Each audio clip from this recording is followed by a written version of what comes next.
વાત કરીએ અમરેલી ખાતે ધારી ખાતે આ જે મૌલાના છે ત્યાં હતું મદ્રેસા ચલાવતો તેવું કહેવાય રહ્યું છે। ગઈકાલે જે તપાસ કરવામાં આવી છે તે તપાસ દરમિયાન કંઈક નવું સામે આવ્યું છે। આ બાબલે તે કેટલા સમયથી ત્યાં હતો, તેની સાથે કેટલા લોકો જોડાયેલા હતા તે મામલે કોઈ માહિતી છે? બિલકુલ હજુ સુધી આ મામલે કોઈ માહિતી આવી નથી, પરંતુ સૌથી મોટા સમાચાર એ છે કે આજે વહેલી સવારે અમરેલી એસઓજીની ટીમ જે છે જે મૌલવી છે તેમને લઈ અને એટીએસ ને સોંપવા માટે નીકળી ગઈ છે।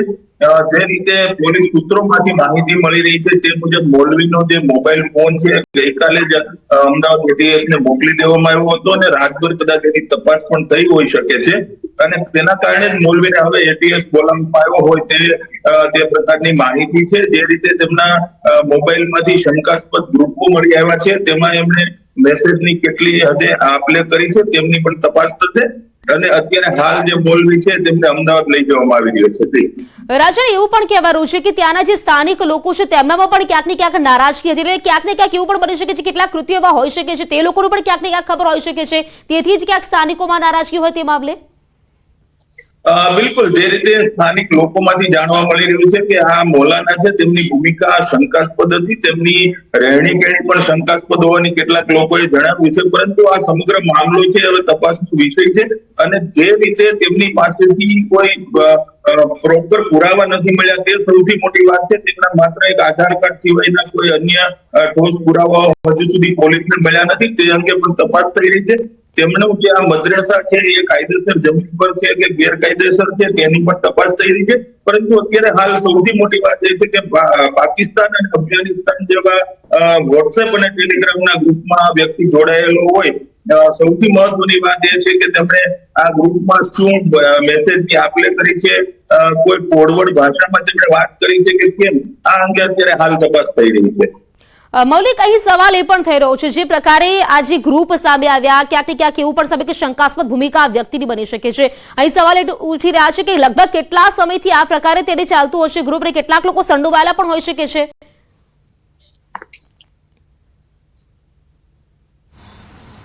ચોક્કસ પ્રીતિ, છેલ્લા કેટલાય સમયથી આ પ્રકારના ગ્રુપમાં તે એક્ટિવ હોઈ શકે છે તેવું માનવાને અત્યારે હાલ કારણ એટલા માટે બને છે કારણ કે જ્યારે પણ આ પ્રકારના જે મૌલવી કક્ષાના જે હોય છે લોકો તેને એટલા માટે એક્ટિવ રાખવામાં આવે છે કારણ કે તે મદ્રેસામાં અનેક લોકોને તે બાબતની શિખામણ આપતો હોય છે, અનેક એવા જે ઉપદાન છે તે પણ આપતા હોય છે અને તેને જ પગલે તેની જે શંકાસ્પદ ભૂમિકા છે તે રોલ મોડલમાં દેખાઈ આવે છે અને ક્યાંક ને ક્યાંક એવું પણ માનવામાં આવે છે કે તેઓ અન્ય દેશ સાથે કનેક્શનમાં હોઈ શકે છે અને તેના દ્વારા તેનો પ્રચાર પ્રસાર જે છે તે પણ ફેલાવતો હોઈ શકે છે। આ તમામ બાબતની પૂછપરછ જે છે તે મોબાઈલ અને અન્ય જે પુરાવાઓ છે તેના આધારે ગુજરાત એટીએસ આગામી દિશામાં કરશે, પરંતુ તેની કાયદેસરની ધરપકડ કર્યા બાદ તમામ જે નવા ખુલાસાઓ જે છે તે મૌલવી તરફથી થઈ શકે છે અને ગુજરાત એટીએસ પણ આ બાબતે ચોક્કસથી નવો ખુલાસો ધરપકડ બાદ કરી શકે તેમ છે। રાજન, વાત કરી મદ્રેસાને લઈને પણ લગભગ તે મામલે સવાલ ઉઠી રહ્યા છે કે કેટલા સમયથી આ મદ્રેસા તેની ચાલતી હતી, કેટલા લોકો તેમાં જોડાયેલા હતા, તે મામલે કોઈ જાણકારી મળી છે?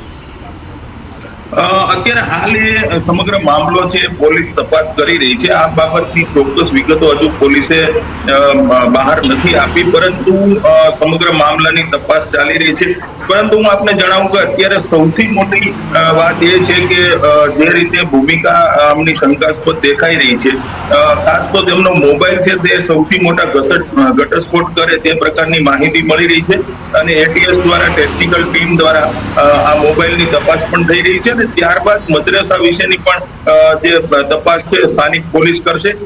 ગઈકાલે પણ પ્રાંત અધિકારી અમરેલી જિલ્લા પોલીસ વડા સંજય ખરાત સહિતની ટીમ છે ઘટના સ્થળે પહોંચી હતી અને ધારીના જે હિમખીમરીપરામાં મદ્રેસા આવેલું છે ત્યાં ઝીણવટભરી તપાસ પણ કરવામાં આવી હતી। કેટલીક વસ્તુઓ તપાસમાં બહાર આવી પણ હોઈ શકે છે, પરંતુ હજુ સુધી પોલીસે આ સમગ્ર માહિતી બહાર આવવા નથી દીધી અને તે ઝીણવટભરની તપાસ કરી અને કોઈ ચૂક ન રહે તે પ્રકારની તપાસ અત્યારે હાલ ચાલી રહી છે। મૌલિક, આ ગ્રુપ મામલે મારે આપની પાસે પૂછવું છે, જે ગ્રુપ ચલાવતા હતા અફઘાનિસ્તાન પાકિસ્તાનનું જે નામ પણ ક્યાંક ને ક્યાંક આ ગ્રુપમાં બોલવામાં આવતું હતું, અહીં વાત એ કરીએ કે ફક્ત જે વાત કરીએ અમરેલી જિલ્લામાંથી અહીં આ મૌલાના સામે આવ્યા છે, બની શકે એવા ઘણા જિલ્લાઓમાં પણ ક્યાંક મૌલાના હોય, તમામ જગ્યા પર તે લોકો માહિતી એકઠી કરતા હોય? મૌલિક,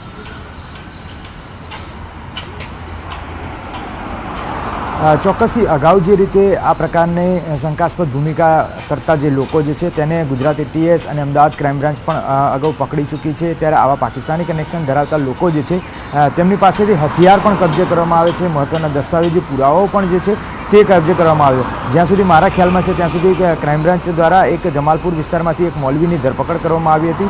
તેની પાસેથી પણ શંકાસ્પદ જે ચીજવસ્તુઓ છે તે મળી આવી હતી, જેમાંથી તેમના આધ્યાત્મિક પુરાણો જે છે તેના સાથે કેટલાક નફરત ફેલાવતા જે પુસ્તકો છે તે પણ કેવા મળી આવ્યા હતા. આ તમામ દસ્તાવેજી પુરાવા કર્યા હતા. એટલે ક્યાંય પણ આ ભૂમિકામાં મૌલવી જે છે તેની ચૂંક ના રહી જાય તે માટે ગુજરાત એટીએસ અત્યારે હાલ તેને લાવી છે. મહત્વનું વાત છે કે ત્યાં ધારીમાં જે પ્રકારે તપાસ કરી ત્યાંથી કેવા પ્રકારના પુરાવાઓ તેઓ એકત્રિત કર્યા છે, તેમના મોબાઈલ જે છે તે ઓફિસરમાં આપવાથી કયા પ્રકારના પુરાવાઓ તેઓ સામેલ કરી શકે તેમ છે, સાથે સાથે તેમના આંતરરાષ્ટ્રીય કનેક્શનો છે કે કેમ, તેમને લોકલ લેવલે તેમને કેવા પ્રકારની જવાબદારી સોંપવામાં આવી હતી, આ સાથે કયા કયા લોકો સાથે તેઓ સંપર્કમાં હતો ને છેલ્લા કેટલાય સમયથી આ પ્રકારે સંપર્કમાં રહી અને કેવા પ્રકારની નફરતના પુસ્તકો સાથે સાથે કેવા મેસેજો છે, તેમના સંપર્કો ક્યાં સુધી હતા, આ તમામ બાબતની પૂછપરછ કરવી એટીએસને હવે જરૂરી બની રહે છે. અને તેને જ પગલે પોલીસ હવે આગામી દિશામાં એ બાબતે તપાસ પણ કરશે. મહત્વના પુરાવાઓ જે છે તે એકત્રિત કરવાનું કામ કરશે, સાંયોગિક પુરાવાઓ છે તે એકત્રિત કરવાનું કામ જે છે તે ગુજરાત એટીએસ આગામી સમયમાં કરશે. બિલકુલ, મૌલિક અને રાજન, આપ બંનેનો આભાર જોડાવા માટે, જાણકારી આપવા માટે. તો આ મૌલવીનું આતંકી કનેક્શન હોઈ શકે છે. ગઈકાલની જે પ્રકારે વાત કરી તેની અટકાયત કરવામાં આવી હતી, તમામ જે તેની પૂછપરછ કરવામાં આવી, ત્યારબાદ તેને ગુજરાત એટીએસ લઈને આવી છે. અને સાથે જ વાત કરીએ તો અમરેલીમાં મૌલાનાના પાકિસ્તાન કનેક્શનના મામલે ધારી પોલીસ સ્ટેશનમાં જાણવા જોગ ફરિયાદ દાખલ થઈ છે. મૌલાનાની શંકાસ્પદ ગતિવિધિ અંગે પોલીસે તપાસ પણ શરૂ કરી છે. મૌલાના મોહમ્મદ ફઝલ શેખના મોબાઈલમાંથી મોટા ખુલાસા પાકિસ્તાન અને અફઘાનિસ્તાનના સોશિયલ મીડિયા ગ્રુપ પણ મળી આવ્યા છે. એસઓજીની ટીમે મોબાઈલ કબજે કરી વધુ તપાસ હાથ ધરી છે. મૌલાના ધારીમાં કેટલા સમયથી રહેતો હતો, કોને મળતો હતો તે અંગે તપાસ કરવામાં આવી રહી છે. પાકિસ્તાનમાં કોઈ કનેક્શન છે કે કેમ તે દિશામાં પણ પોલીસ સક્રિય થઈ છે. ધારીના હિમખીડપરાની મદ્રેસામાં તપાસ તેજ થઈ છે. ધારી પ્રાંત અધિકારી અને મામલતદારની ટીમે પણ તપાસ કરી છે. આ મદ્રેસાની જગ્યા ગેરકાયદે છે કે કેમ તે દિશામાં પણ વહીવટી તંત્ર દ્વારા તપાસ હાથ ધરવામાં આવી છે. કરવામાં આવી હતી ત્યારે આધાર કાર્ડ સિવાય એમની પાસે કોઈ આઈડેન્ટિટી અથવા સિટીઝનશીપના પ્રૂફ નહોતા, જે અત્યારના જોતા એમની પાસેથી એમના પાસપોર્ટ અને એક બીજા ડોક્યુમેન્ટ છે મળેલા છે, જેમની ખરાઈ પણ અત્યારના ચાલુ છે. વોટ્સએપ ગ્રુપોમાં એ બીજા જે પાકિસ્તાન અને અફઘાનિસ્તાનના છે વોટ્સએપ ગ્રુપોમાં જોડાયેલા છે એમની પણ માહિતી મંગાવવામાં આવેલી છે અને આગળ જે ફોન છે એ ટેકનિકલની જે ટીમ છે એમને મોકલવામાં આવેલું છે. બધી તપાસ ચાલી રહી છે, એમણે બીજી કઈ જગ્યાએ રહેલા હતા અને એમણે શું પ્રવૃત્તિ કરી છે એ જેમ જેમ તપાસ આગળ વધશે એમ ખબર પડતી જશે. તો સુરતમાં 13 વર્ષના વિદ્યાર્થીને લઈને ભાગી ગયેલી શિક્ષિકાનું વડોદરા કનેક્શન. અલકાપુરીના ગેસ્ટ હાઉસમાં બંને રોકાયા હતા. ગેસ્ટ હાઉસમાં શિક્ષિકાએ માસૂમ સાથે શરીર સંબંધ બાંધ્યો હતો. ભાણેજ છે, પાવાગઢ જવાનું છે તેમ કહી ફોટા સાથેનું આઈ કાર્ડ રજૂ કર્યું હતું. ગેસ્ટ હાઉસમાં બંને એક જ રૂમમાં રહ્યા હતા. સુરત પોલીસને ચકમો આપવા શિક્ષિકાએ બદલેલો નંબર વડોદરા પોલીસે શોધી આપ્યો છે. સયાજીગંજ પોલીસે આપેલા નવા નંબર પરથી સુરત પોલીસે એક શિક્ષિકાને ઝડપી પાડી છે.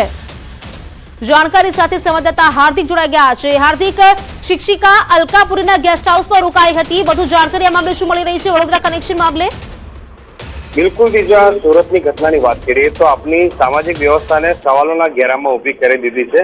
હવે આ જે ઘટના આખી બની હતી તેમાં ચોંકાવનારો ખુલાસો વધુ થયો છે કે વડોદરા શહેરનું કનેક્શન સીધે આમાં સામે આવી રહ્યું છે. સુરતથી ભાગ્યા બાદ આ જે શિક્ષિકા છે તે 13 વર્ષના માસૂમને લઈને વડોદરા ખાતે આવી હતી. અલકાપુરી વિસ્તારમાં ગેસ્ટ હાઉસ આવેલું છે, ત્યાં તેઓ રોકાયા હતા. ઉલ્લેખનીય બાબત છે કે જ્યારથી તેઓ ફરાર થયા હતા ત્યારથી જ પોલીસની નજર જે છે તે બંને પર હતી અને પોલીસે મોટાભાગના જે સીસીટીવી કેમેરા છે આખા રૂટ પરના તે ખોલી લીધા હતા. ત્યારે મામલો જે છે તે વડોદરા સયાજીગંજ પોલીસ સ્ટેશન પહોંચ્યો હતો, કારણ કે વડોદરા રેલવે સ્ટેશન અને ડેપો ખાતે પણ તપાસ કરવાની હતી. ત્યારે સયાજીગંજ પોલીસે રેલવે સ્ટેશન અને એસટી ડેપોના સીસીટીવી ફૂટેજ જે છે તેની ચકાસણી કરી હતી. તો એસટી ડેપો તરફના જે સીસીટીવી ફૂટેજ છે તેમાંથી આ શિક્ષિકાને 13 વર્ષનો જે વિદ્યાર્થી છે તેઓ ત્યાંથી પસાર થતા જણાઈ આવ્યા હતા, જેથી પોલીસે તે દિશામાં તપાસ હાથ ધરી હતી.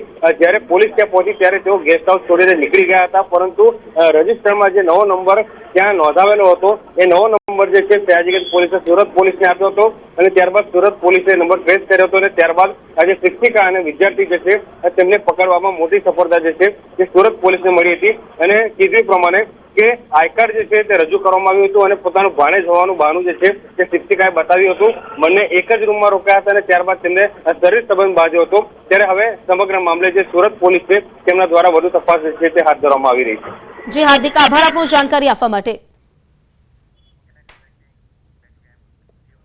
જામનગરમાં સફાઈ કામદારને ઝેરી ગેસની અસર થઈ છે. દરેડ ફેઝ 2માં કારખાનામાં ગેસ ગળતરની ઘટના બની. સેફટી ટેન્ક સાફ કરવા ગયેલ સફાઈ કામદારને ઝેરી ગેસની અસર થઈ છે.